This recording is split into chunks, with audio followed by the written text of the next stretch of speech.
வணக்கம். இன்னைக்கு நாம பகவத்கீதையிலிருந்து ரொம்ப ரொம்ப முக்கியமான ஒரு ஸ்லோகத்தை ஆழமா பார்க்க போறோம். அதுதான் ஸ்லோகம் 1.26.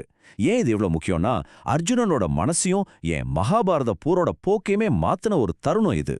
குருக்ஷேத்திர போர்க்களத்துல போருக்கு தயாரா நின்ன அர்ஜுனன் அப்படி என்னதான் பார்த்தான்? அவனோட ஒரே ஒரு பார்வை எப்படி ஒரு வரலாற்றையே மாத்துச்சு. வாங்க, நாமளும் அந்த போர்க்களத்துக்கு ஒரு பயணம் போயிட்டு வருவோம். கொஞ்சம் கண்ணை மூடி யோசிச்சு பாருங்க.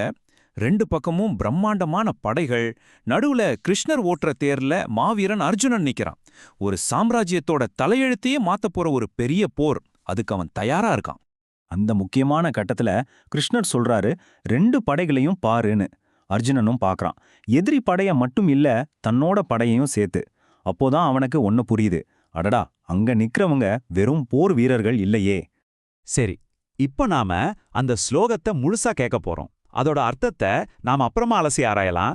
ஆனா முதல்ல அந்த சமஸ்கிருத உச்சரிப்பை ரொம்ப கவனமா கேளுங்க. தத்ரா பஷ்யத் ஸ்திதான் பார்த்தக பித்ருநத பிதாமகான். இது முதல் வரி. அதாவது, பார்த்தன் அங்கே நின்றிருந்த தந்தையர்களையும் தாத்தாக்களையும் கண்டான் அப்படின்னு இந்த ஸ்லோகம் ஆரம்பிக்குது.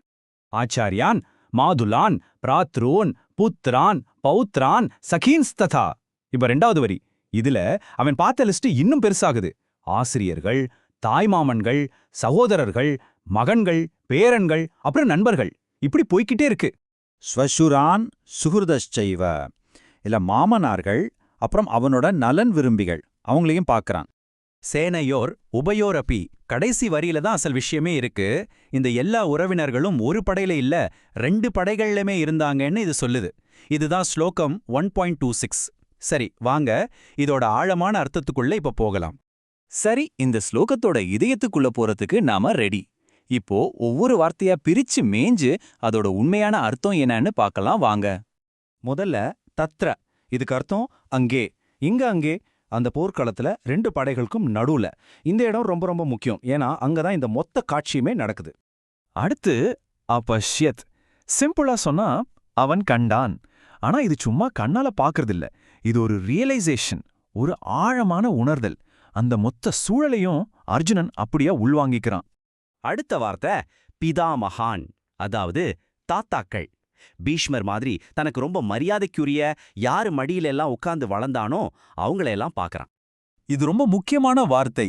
ஆச்சாரியான், ஆசிரியர்கள். தனக்கு வில்வித்தை கத்துக் கொடுத்த குரு துரோணர் மாதிரியானவங்க இன்னைக்கு அவனுக்கு எதிரா நிக்கிறாங்க. யோசிச்சு பாருங்க, எவ்வளவு பெரிய சங்கடம். அப்புறம் ஜகேன், நண்பர்கள். இந்த போர் குடும்பத்தை மட்டும் பிரிக்கல, அவனோட நட்பையும் உடைக்குது. கூடவே இருந்து பழகின நண்பர்கள் எல்லாம் இப்போ எதிரி. கடைசியா சுஹ்ருதா. இவங்க சும்மா தெரிஞ்சவங்க இல்ல, உண்மையாவே அவனோட நல்லதுக்காக நின்னவங்க. அவனோட வளர்ச்சியில சந்தோஷத்துல கூட இருந்த நலன் விரும்பிகள்.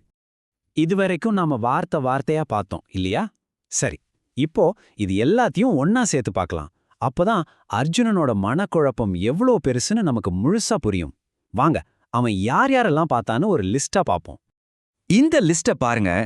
தந்தையர்கள், தாத்தாக்கள், கத்துக் கொடுத்த குருமார்கள், தாய்மாமாக்கள், கூட பிறந்த சகோதரர்கள், மகன்கள், பேரன்கள், உயிரான நண்பர்கள், மாமனார்கள், அப்புறம் நலன் விரும்பிகள். அப்பா, கிட்டத்தட்ட அவனோட உலகம் எதுவோ அந்த மொத்த உலகமும் அவனுக்கு எதிரா அந்த போர்க்களத்துல நின்றது. சரி, இந்த உறவுகளுக்கு சில பெயர்களை போட்டு பார்த்தா அதோட தாக்கம் இன்னும் நல்லா புரியும். தாத்தான்னா அது பீஷ்மர், ஆசான்னா துரோணர், சகோதரர்னா துரியோதனன், நண்பன்னா அஸ்வத்தாமன். இவங்கெல்லாம் வெறும் உறவினர்கள் இல்ல, அவனோட வாழ்க்கையோட தூண்கள். அவங்க மேலதான் இப்ப அவன அம்பு எய்யணும். இந்த ஒரு பார்வை, இதுதான் அர்ஜுனனோட மனசுக்குள்ள ஒரு பெரிய புயலை கிளப்புது. அவனோட துக்கத்துக்கும் தர்ம சங்கடத்துக்கும் இதுதான் ஆரம்ப புள்ளி. இங்கிருந்துதான் அவனுக்குள்ள ஒரு பெரிய போராட்டமே ஆரம்பிக்குது. இங்கேதான் அந்த பெரிய கேள்வி வருது. ஒரு பக்கம் ஒரு க்ஷத்ரியனோட தர்மம், அதாவது போரிடுறது அவனோட கடமை. இன்னொரு பக்கம் அவனோட பாசம், ஏன்னா அவனுக்கு எதிரா நிக்கிறது அவனோட சொந்தக்காரங்க, நண்பர்கள். இப்போ சொல்லுங்க, கடமையா பாசமா, எது பெருசு? அதனாலதான் அர்ஜுனனுக்கு அந்த நிமிஷத்துல இது ஒரு ராஜ்யத்துக்கான போர் மாதிரி தெரியல. இது அவனோட குடும்பத்துக்கே எதிரான போர், அவனோட குருமார்களுக்கு எதிரான போர், அவனோட நண்பர்களுக்கு எதிரான போர். இந்த எண்ணம் தான் அவனை அப்படியே நிலைகுலைய வச்சிடுது. சரி, இப்போ ஒரு நிமிஷம் யோசிச்சு பாருங்க. அர்ஜுனனுக்கு வந்த மாதிரி ஒரு நிலைமை உங்களுக்கு வந்தா, உங்க கடமையும் உங்க பாசமும் ஒண்ணுக்கொன்னு எதிரா நின்னா நீங்க என்ன செய்வீங்க? எதை தேர்ந்தெடுப்பீங்க? இது அன்னைக்கு அர்ஜுனன் கேட்ட கேள்வி மட்டும் இல்ல, நமக்கும் என்னைக்காவது வரக்கூடிய ஒரு கேள்விதான்.